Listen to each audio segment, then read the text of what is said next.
हर हर शंभू, हर हर महादेव। मैं मनीषा आपका स्वागत करती हूँ अपने चैनल रिद्धि सिद्धि आस्था पर।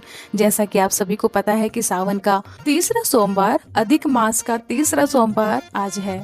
जैसा कि आप सभी को पता है कि सावन में व्रत कथा पढ़ना कितना महत्वपूर्ण होता है किसी स्त्री के लिए, किसी कन्याओं के लिए जो व्रत रखता है उनके लिए। तो मान्यता है कि व्रत जब हम करते हैं तो कथा पढ़ना आवश्यक होता है और कथा सुने बिना हमारा व्रत पूर्ण नहीं होता है। हर कोई व्रत में उससे संबंधित कथाएं होती हैं, जैसे करवा चौथ की कथा हो गई है।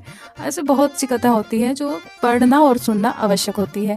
मैं आप सभी से हाथ जोड़ के विनती करती हूँ कि कथा को पूरा पढ़ें, इससे कथा खंडित होती है और कथा का फल हमें प्राप्त नहीं होता है।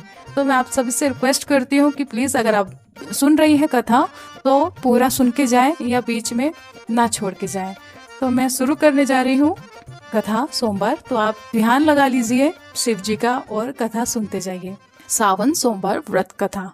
एक साहूकार भगवान भोलेनाथ का बहुत बड़ा भक्त था।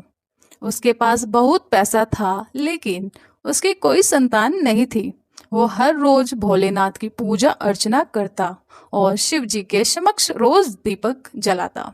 साहूकार की केवल यही इच्छा थी कि उसके घर संतान हो। साहूकार की भक्ति देखकर माँ पार्वती ने भोलेनाथ को कहा, आपका ये भक्त दुखी है, आपको इसकी इच्छा पूरी करनी चाहिए।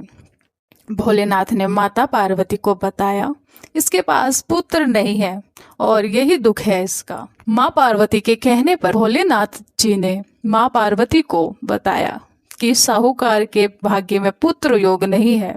अगर साहूकार को पुत्र का वरदान मिल भी गया तो उसका पुत्र केवल 12 वर्ष तक ही जीवित रहेगा। साहूकार की ये सभी बातें सुन रहा था। साहूकार को ना खुशी हुई ना गम था। पहले की तरह पूजा पाठ करता रहा। एक दिन उसकी पत्नी ने एक बालक को जन्म दिया। उसके परिवार में जश्न का माहौल था, लेकिन साहूकार पहले की तरह ना खुश था ना दुखी था। 11 साल की उम्र में साहूकार ने अपने बालक को उसके मामा के साथ शिक्षा ग्रहण करने के लिए काशी भेज दिया। साहूकार ने अपने साले को बोला कि रास्ते में ब्राह्मण को भोज भी करा दे। काशी के रास्ते में एक राजकुमारी का विवाह हो रहा था जिसका दूल्हा एक आंख से काना था।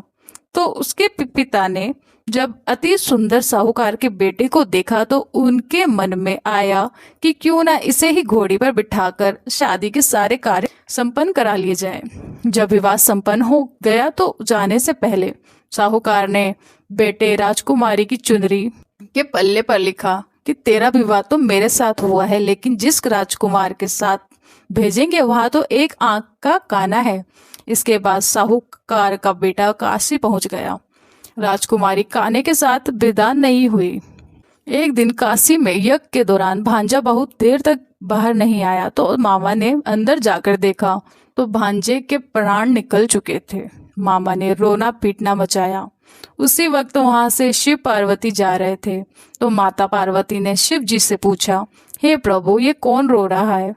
तभी उन्हें पता चला कि यह तो भोलेनाथ के आशीर्वाद से जन्मा साहूकार का पुत्र है।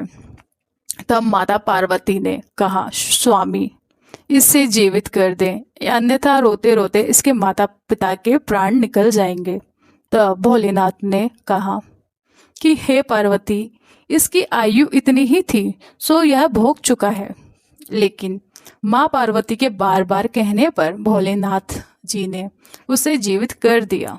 लड़का ओम नमः शिवाय करते हुए जी उठा और मामा भांजे दोनों ने ईश्वर को धन्यवाद दिया और अपनी नगरी की ओर लौटे।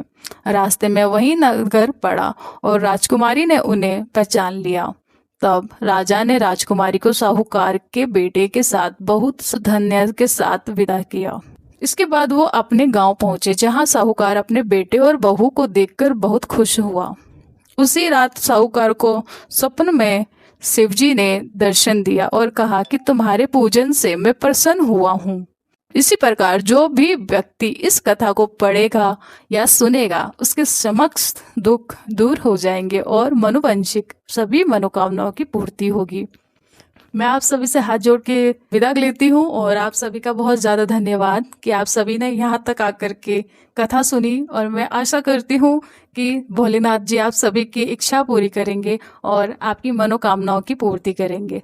तो जय जय भोलेनाथ, जय जय शंभो।